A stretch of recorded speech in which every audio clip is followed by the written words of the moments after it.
to another episode of the Bear Down Podcast, joined for today's episode by Chase Davis, Arizona baseball outfielder. Chase, thanks for joining us. Thank you so much. How are you doing? I'm doing great. Good. Want to get into an amazing season for you so far in life in baseball and be a couple of guys talking ball. But let's start off at the beginning, Chase. Sacramento kid, grew up in Northern California. What was your kind of childhood like growing up with sports, with soccer, with baseball? Growing up in Sacramento, man, it's very homey, people like to say. Lots to do at the same time. It's very quiet as well. So you have a mix of both. Lots of people that I grew up around with that are very close to me still today.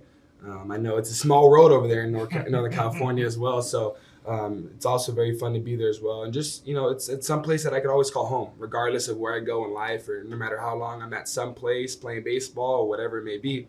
Sacramento will always be home. Now, growing up, you also played soccer. Yeah. What was Chase Davis, the youth soccer player, like? He was very outgoing and running around, always doing something crazy, just like he does today. And that was a portion of my life where I still think about today, actually. It's funny because I've always had a passion and love for soccer. Growing up, I played it basically my whole life until about 13, 14 years old. So it became part of me. Always balancing it with baseball. So I think, that was something that I will never, ever forget in a time of my life that I really hold close to me. And I made lots of friends and family through soccer as well. And athleticism built very strongly off that as well. Do you look back at your years of playing soccer and pick up on anything that you think maybe helped you with your baseball game and skills that you took away from playing soccer? Yeah, I think as far as the tempo of a game, I think really in baseball things can get really fast on you, and I think in soccer I was able to really learn how to slow that down, and that was a sport for me that it was always more fast paced than baseball. Soccer, there's always something going on, so that was something I was able to do is play in a sport that had very quick pace. And I was able to transfer into a sport like baseball, which I've also been playing my whole life as well, much slower. So I was able to slow everything down naturally because I just came from a quick sport. Tell us more about how baseball came into your life. And obviously you transitioned from soccer to baseball. Yeah. What age? What were we playing? 4 years old. 4 years old, I started T-ball. I remember my first vivid memory. You could ask him. My dad, wiffle ball in the garage. He had his Porsche parked outside on the driveway, and he threw a ball. I grabbed the bat. The bat was sitting on the ground, and he said, "Okay, go grab the bat." And he told me this story because I don't remember obviously being 4 years old, but he told me how this went down. So he told me pick up the bat, and I picked it up from the left side. I got in the left-handed stance, and he told me he looked at me for a sec, and he contemplated switching me to the right side, but he was like, "You know what? I'm gonna let him stay right there." So he let me stay in the left side. The second or third pitch wiffle ball he threw, I hit it off the fender, off the light of his Porsche, the front right light. And I went up to it and I gave it a kiss on its fender, he told me. And I said, "I'm sorry, whatever," and I apologized. But he said, "You know what? I'm going to let him stay right there. And it's going to be we're going to see where he goes with that setup." So 4 years old, T-ball all the way up until, present day today, 2022. It's been a long time playing this game and lots of learning curves. Hitting lefty because Dad told you to grab a bat in the garage, and it was love at first sight from there on. I still remember it like it was yesterday. Now, that's crazy. Fast forward a couple of years. Yeah. Looking back now, I'm thinking Chase Davis, the Little Leaguer. What's the scouting report on him in his Little League days? Ooh, don't throw a fastball at first strike, because I remember I used to just swing. And I knew, of course, I'd had some discipline at that age because you're just learning the game or whatever. But I would just be ready to go and hit a ball far. I'd always just have so much joy hitting balls far, and it takes you a long ways in this game. But I had so much fun. Remember, just as I think to when I was just little, playing this little league game, just always loved to play, running around, smile on my face in the outfield, looking at whatever it may be, and then last minute focusing in on the pitch in little league. It was just memories, man. Fun times. So you come to Arizona. Yeah. You start off as a freshman. You get some appearances, some game time. What number did you wear as a freshman? I wore number 8 as a freshman. And you transitioned to 5 this year. Yes. What was the story behind that? Well, I wore number 8 as a freshman because number 8 I wore growing up my whole life, soccer and baseball. It was my lucky number. And then I was actually going to stay with number 8 through this sophomore year. But our new head coach, Chip, all due respect, he wanted that number. I'm going to give him the number. I'm not going to say, nah. So he has number 8. He's rocking number 8 now. And I was like, I have a favorite player, and he likes to wear 5. And I was like, you know what? I'm going to wear 5 too, because 13 was my second choice. Another one of my teammates has it. So I was like, you know what? Let's go with 5. And 5 is, working out pretty well for me. It is. And it's an homage to the favorite baseball player, Carlos Gonzalez. There it is. The story behind Chase Davis 5. You played, as we talked about, played as a freshman. Yeah. Do you remember your first hit as a Wildcat? Yes. My first hit as a Wildcat was against Southeast Louisiana, and it was a righty. And we were wearing red, they were wearing green, and I remember that game. We were up by a little bit, so I got an opportunity to play, and got a fastball low inside, turned on it down the right field line, and got a triple and dove into third for my first hit, man. Awesome. Pretty good memory, obviously. A reason to remember. February 26, 2021, Southeast Louisiana. Yeah. You pinch hit in the 7th inning, tripled to right field on a 1-0 count. Yes. Didn't even have a strike on it yet. Wow. Swinging. There you go, ready to go. Obviously, you played and made some appearances as a freshman, and then things have really taken off for you here as a sophomore, Chase. I mean, we can go through the defensive star plays. You've got some walk-off home runs. You've got grand slams. You've got awards. But when you look back at it now, as we are here in the home stretch of Pac-12 play, your sophomore season, what do you think you took away from your freshman year, or how did you think you developed and to make the improvements to have the great season that you're having so far? Wow. It's funny because you can go so many ways with this question.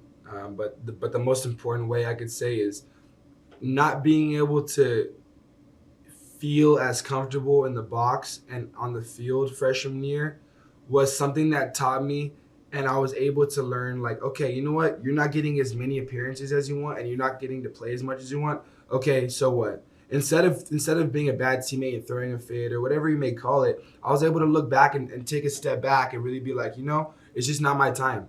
There were guys in front of me that were able to be more consistent and play better at the time, and our coaches felt like they needed them in that spot, and I was totally okay with that. And I told myself I wanted to be the best teammate I could be. So I think having that experience and not being able to do what I really wanted to do freshman year really just taught me, like, all right, you need to go all out for the rest of your college career, however long you are here. And I told myself, and I promised myself this at the beginning of, in fall of last year before my sophomore year. I was like, you know what, this spring, I'm going to do the absolute best I can and put up crazy numbers and help the team win a national championship. And, we're on pace for that. We got to keep winning games. But that was the biggest learning curve I had to go with, was not playing as often as I wanted to freshman year. And that, put a fire under me for my sophomore year. An ultimate lesson in patience, I would say, right? Patience. Like just patience through the process, patience day to day. And obviously, and you mentioned it earlier, your sophomore season here under Chip Hale. How has he and the staff helped you in this kind of sophomore success? They are they're very free. And when I say free, I would say, as a hitter, you have mechanics that you really love to use and that you're accustomed to. And when you have a coaching staff that is kind of forcing you to do something one way and it's not really working with your body and you feel uncomfortable comfortable doing it for a long period of time, it's hard to be able to grow into yourself and really, unlock your most potential you have. And I think with this coaching staff now this year, and Chip and Toby and Brian Anderson and Tripp and all those guys, they are able to let us do what we are most comfortable with in the box or on the field and let our body flow naturally. They'll make some tweaks here and there, but for the most part, if they're letting us go and letting us do what we need to do, they're gonna see the best results out of us, and that's the biggest difference from this year compared to last year. Is just being comfortable and accommodated. Give me your favorite Chip Hale-ism or mannerism. He likes to say a lot of stuff, and he's a very funny guy. But one thing that comes to not only my mind, but will come to every single one of my teammates' minds is during practice, this man will he'll have a fungo in his hand, just like twirling it, right? He'll just randomly put the fungo down and start doing handstand walks. Like he'll get on both hands, start doing handstand walks, like 20, 30 feet and just bouncing. And everyone stops at practice. We're just like looking at it. We're like, he's doing it again? We're like, yeah, he's doing it again. So it's fun to see, man. The fungo into handstand is quite the combination. Handstand walks, man. Oh, man. Crazy. Now, obviously, part of your success this year, Chase, and I know as superstitious as baseball guys are, but there's a pre-bat routine for you. It starts with the walk-up song. Give us your walk-up song and the story behind that selection. Yeah, so the walk-up song is called No Me Conoce, remixed by Bad Bunny and J Balvin. And the title of that song is just basically like, She Doesn't Know Me. And that's just the title of the song, the lyrics, whatever. But I started the part of the song where the beat it's a little intro and the beat drops and it gives you that classic reggaeton beat. And it lets, me get ready mentally and physically, and then lets the crowd kind of vibe to it. So it's a great song. And then when that song starts, my pregame or my pre-at-bat routine every single time, I like to tap the bat on the top of my cleats and just like walk towards the plate at the same time. So my mind is just focusing on just contact, or it's not thinking about anything that I don't need to be thinking about as a hitter. So I'm focused, ready to go. Take 2 practice swings every single time. Step back, look at my bat, breath, left foot in, right foot in, ready to go. So that routine that you have there, when did you have that established or finalized? Has that been through high school, or was that since Arizona, or maybe this year? That was ever since senior year of high school, ever since COVID hit. So that was a time where season got canceled, so I had to work on something and really stay consistent. So I added that to my little routine. So that routine has obviously set you up for success this year, Chase. We talked about your first home run coming this year. Do you remember that as well? Yes, Texas against Texas Tech, change up, blowing in, right field. Crazy home run. 2-run home run. You scored OT. Yep. In a major league park, so we can humble brag on that as that well. That was a good feeling too as well. Yeah, that was awesome. And it was the first of many notable home runs for you. You've had them come in bunches. Take me back to the Stanford finale, game-tying home run, and then the go-ahead grand slam. What was the feeling in your mind and in your body on 2 absolute stunning plays? Man, so I think for the go-ahead, or the game tying and the go-ahead, obviously the first one that night, I was just looking for a fastball to drive. The whole night I was searching and really trying to put the bat on the ball. And I told myself he threw a ball in that at bat, and I was like, okay, he's gonna come over the plate, and I was like, let it fly. And then he comes fastball, drives it to right field, bat drop, whatever, feeling good, rounding the bases. I'm like, okay, feels good to do that. Let's keep going, let's keep going. Then I find myself later in the game with, the bags loaded against a lefty that actually had my number last year. I think he faced us at Stanford or in the College World Series or whatever it was, Bruno. And he had me bags loaded in an 0-2 count. First of all, the first pitch that I bat, he threw a fastball, and I was ready to, tie the game up or give us the lead on that swing. Swung through it, strike 1.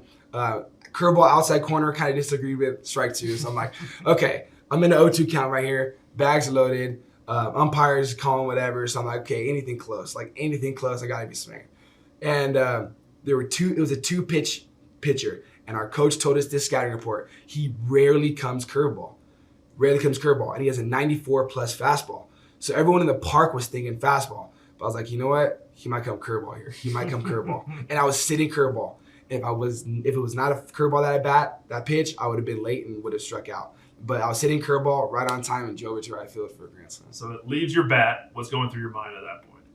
I was like, you know what? That ball better get out because I'm not at first yet, and Chip's going to get really mad at me if I'm not at least second base. So it's got to go. And so you're round first. Obviously, celebration's on for a second. Celebration's still on. Yeah. You're rounding third at this point. Yes. What's going through the mind? What do we see in front of us? I just look at the 3 guys at the plate with Casa, Garen, and Daniel, and just super excited to meet me and greet me. And I see the crowd clapping as well, and it was a crazy feeling, man. And I still think about it, but. It was awesome. It's awesome to do this for Tucson. And as memorable as that one was, yeah. You have maybe the most poetic home run ever hit in the history of Arizona baseball. Wow. Walk-off home run versus Arizona State. I think you know where I'm going with this one as to why it became so poetic. Terry Francona, on top of Terry Francona Center, on his birthday, which I found out. And it's awesome for him. It's awesome for us as a team, most importantly. But he's a great guy, and I would love to meet him someday, but it was a crazy night, man. Crazy night to be able to do that in front of a crowd that, has, an opponent in front of them that is known to be our rival. So that's always cool to be able to play with a fire under you and, back and forth all night and battling it out, extra innings. And, I came up to the plate with an out, and I was like, you know what, I told myself I got to give our team the best chance to win. And after that first pitch he threw, I was just like sitting on it. There's a ball, and I was like, okay, he's going to come over the plate and get my best swing off. And when I tell myself to get my best swing off, most of the time it's a great swing. I mean, it's a walk-off home run versus Arizona State, hit on top of the Terry Francona hitting center on Tito's birthday. I don't know if it gets any better than that, to be honest with you, for a one swing. Putting balls on top of the Terry Francona hitting center, is that a badge of honor now for the guys, for you, of like, you know what, we can put this on the Tito? Well, you know what? It's something that they say, oh, we're just used to it now, man. We're used to it. I'm like, okay, well, I'm still trying to, celebrate and have fun with you guys and everything. They're like, nah, we're used to it, whatever. So it's always fun to do that. And home run's a home run, regardless of where it is. But it's always an honor to be able to do that. And obviously, you've gained a lot of attention, notoriety for the home runs and for the hitting. Yeah. But Chase, we would be remiss if we didn't mention your star defensive plays as well. For you out in left field, is having pride in defense and knowing that I've got a pretty strong arm and guys know not to run on me. Is that a token of pride? Is that something you're proud of, or something you take on as sort of a challenge of? Yeah, people want to talk about the home runs, but I'm pretty good defensively too. It's a mix of both. And I could say that because this game isn't one-sided. You're not just a hitter. So when it's your time to play defense, it's your time to play defense, and everything else goes away. So I take lots of pride in my arm. I noticed that teams are running less on me when there's balls hit to left field, which is really cool to know and think about. But at the same time, I wish sometimes they would run and give myself, a chance to be able to make a play. And if I can't get an out from my arm, then I'll get an out from my glove, and I love to make crazy plays as well. Do you have an MLB or a big leaguer that you focus on or look to just defensively as an outfielder? Like, that's who I want on my game. Yeah, defensively as an outfielder, Byron Buxton is an outfielder that is he's an athlete, and when I think of him, I think of not only his bat, which is really good, but just how he's like a bird in the outfield. He flies all the time. He's like just leaping for balls, making crazy throws, making crazy plays, and he's an all-star for sure. And Byron Buxton can fill that spot right there. I know baseball guys are superstitious. You've got the dedicated routine pre-at-bat with the walk-up song. Give me some other game day Chase Davis superstitions. Every single game before the game, I'm always listening to some kind of reggaeton music or dembow, which is like a Dominican kind of style music, very loud, very quick. But I don't like to get super amped before a game. Like, you'll see some guys before the game, they're really focused and not talking to many people, and they're just like really focused on the game before. Like, for me, I'll just be messing around, saying what's up to everyone, hanging out, and like just last minute kind of locking in before the first pitch, because I don't really find it productive to be able to try to lock in and focus that hard for that long before an event even starts. So just listening to some good music, eating good food, hanging around good people, and just ready to go each and every single day. Now, I know guys love playing in the juice box, as it's called, high Corbett, high C. Yeah. You've got your pregame music tradition. What's your favorite just game day, part of game day experience or game day tradition at high Corbett? As cliche as it sounds to say, I'd say batting practice. Batting practice for me is something I can use to get ready for the game. And I always look at it as a fun thing too, because not only am I getting my swing warmed up and ready to go, I look at it as a challenge to be able to I'm always talking to my group. Like, oh, let's have a mini home run derby here. Let's see who gets the ball the farthest, or how many home runs. So batting practice and team conferences in the team room as well. Looking at pitching scouting reports, we're always laughing, doing some kind of joking in there with Chip, BA, and the guys, and Toby, and Cool Ball. We're always just talking, having a good time. So batting practice and conference room meetings before the game. Now, there's another tradition on road trips for newcomers and freshmen, a karaoke competition. Yes. What was the song choice, and how well did we do? For me, I did mine. I'm sorry, I'm just laughing because that's super funny. I did mine last year at Washington State, and I did mine on Hey There Delilah. And that's one of my favorite songs to listen to. And carpool karaoke is just funny because the guys are like, some of them are really bad at singing, and some of them are like really good. But I did mine on Hey There Delilah, and I did pretty good because I like to sing that song in the car sometimes, and volume all the way up and just like letting it go. So I did mine on Hey There Delilah. It was a good experience. It's at Washington State, so it was after one of the games, and it was fun. And carpool karaoke is one of those things where it just allows the team to bond and get closer together and just have a good time and lots of laughing and joking. What was the team's response when you were done? They were actually kind of shook. Like, a lot of them like to point fingers and like laugh at people when they're doing it. But when our team's quiet listening to karaoke, they're like, okay, this guy's kind of singing pretty good. Now, don't get me wrong, I shouldn't be on X Factor The Voice, but I'm not one of those guys that are going to get, on Snapchat memory and sent to a group chat later on how bad they did on carpool karaoke. So. All right, so we know you're into reggaeton. We know you're into Hey There Delilah. Yeah. We know you're into hitting bombs. Cars. You're a car guy. Yes. Now, I find that a little surprising if you're kind of scarred from hitting your dad's Porsche with your first at-bat swing, but you obviously got past that a little bit. Yeah. What's our car feeling? What are we into? Okay, I'm into a lot of cars. I don't like classical cars too much. I love supercars and I love more modern kind of cars. Some trucks here and there. I'll mention that in a sec. But my favorite manufacturer, I like a lot. My number one is Porsche. Yeah. And it's funny because it's cliche because I did hit my dad's car or whatever. But growing up, I just fell in love with it. My dad was a big car guy. My uncle's a huge car guy as well. So just being around cars my whole life really created a love for that. So Porsche is my favorite make.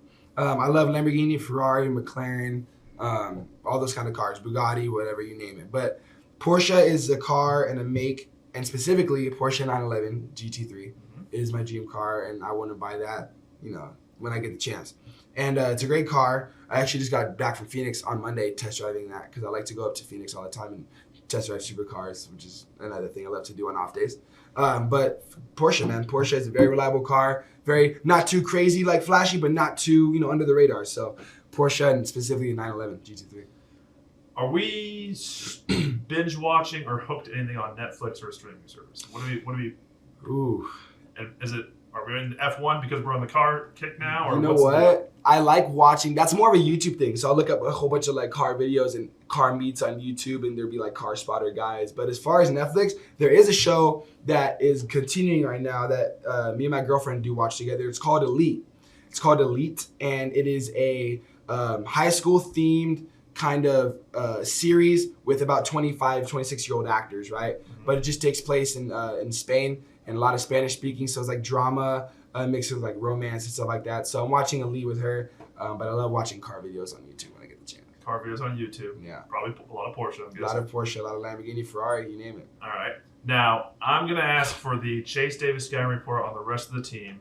Rapid fire action. So you don't have a choice. You have to answer. Let's do it. If I go rapid fire, you have to answer. Let's do it. Funniest guy on the team. Blake Paw. Why? Blake Paw because he is old school humor and everything he says, like, I don't know, everything he says is just hilarious. And he can just look at you and say it super chill. And I think we have a lot of funny guys, but I think Blake's the funniest, yeah. Who's always late? Always late. I would say one of the coaches rolling in with some food. Probably Brian Anderson, BA. BA always likes to pull up last minute and like act like it's all good. If you're gonna be late, don't be late with the food, right? Don't be late with the food. Messiest guy in the locker room. I'd say Trevor Long. Just locker's just a mess, spewed about beyond his locker space. It's not even super bad, but it's like, hey, take a look at everyone else's locker. Let's get it figured out. But shout out to T Long because he can throw strikes. So as long as he's throwing strikes, gotta give him some slack. We'll live with it. Biggest eater. Who puts away the most food when BA's late with it? Sorry, but Jacob Shaver. Yeah. What have you seen him consume that put him in that category? He likes to eat a lot of food. He likes to eat a lot of food in the dugout during the game and before practice, after practice, before games, after games. He's the one that's like, putting stuff on his plate more than everyone else. Shaver. Best dancer. Besides you. I would say Jack Grant. Jack Grant or Tyler Casagrande. I would say Tyler. Tyler's a great dancer. Casa gets the dance reward. Yes. Best hype man. Ooh.